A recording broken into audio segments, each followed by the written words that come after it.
Novo momento, Bolsonaro é presidente, Eduardo Leite é governador, é outra vida, outra coisa. Hoje nós vamos comer pizza depois do programa, tudo tá diferente. Não, eu queria apenas observar o seguinte, acho que tudo que foi dito aqui já encerra o assunto. Eu queria fazer apenas uma observação da forma como o Bolsonaro se comportou durante a eleição e o fenômeno. Esse sim é um fenômeno a ser registrado.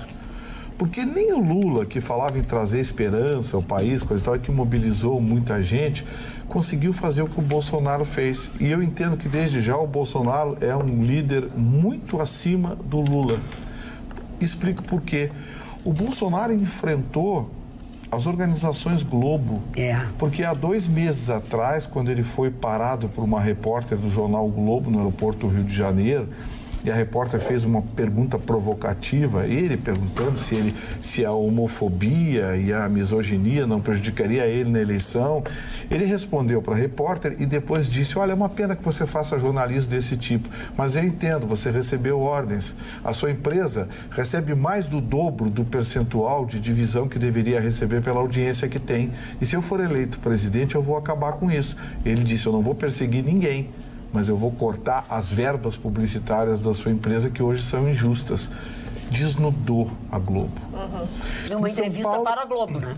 Para a Globo. Em São Paulo, há um mês atrás, o Bolsonaro disse, olha, uma repórter da Folha fez uma provocação, ele disse, olha moça, eu sei para que você trabalha, a sua empresa é um braço do PT.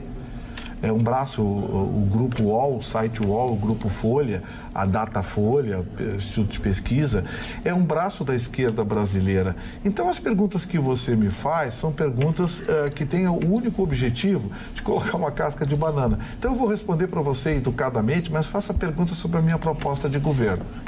Por que eu estou citando historicamente isso? Porque o Bolsonaro foi peitando e mudando algo impensável no Brasil. Ele tinha 7 segundos de televisão. 7 segundos de televisão. Ele peitou 2 dos maiores grupos de comunicação do país, dizendo em alto e bom som, olha, não é assim como vocês pensam. Mas ele avançou ainda mais. Ele teve o desplante de peitar a classe artística, os formadores de opinião, e disse, olha, eu ganhando a eleição, eu vou fazer uma auditoria na Lei Rouanet. Eu vou saber quem é que está levando alguma coisa nisso. E aí a classe artística se arrepiou.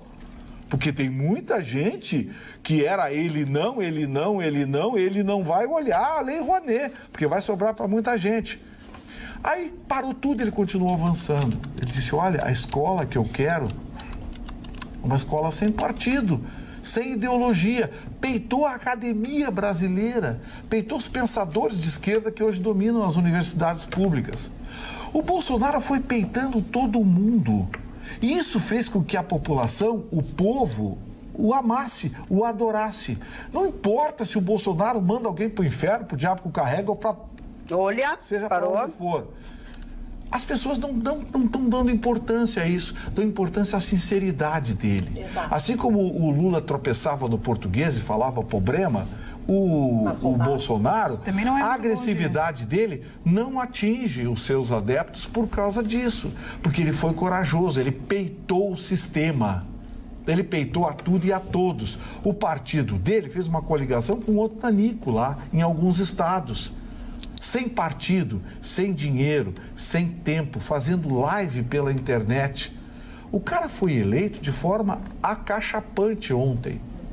E aí, quando todo mundo esperava que ele anunciasse medidas bombásticas, ele deu a primeira entrevista com a Constituição brasileira na mão.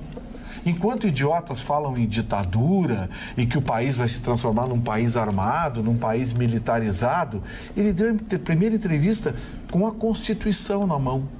Hoje, a primeira ligação que ele fez foi para o presidente do STF, o ministro Toffoli, dizendo para o ministro Toffoli de que a Constituição brasileira será sempre cumprida e a justiça será importante.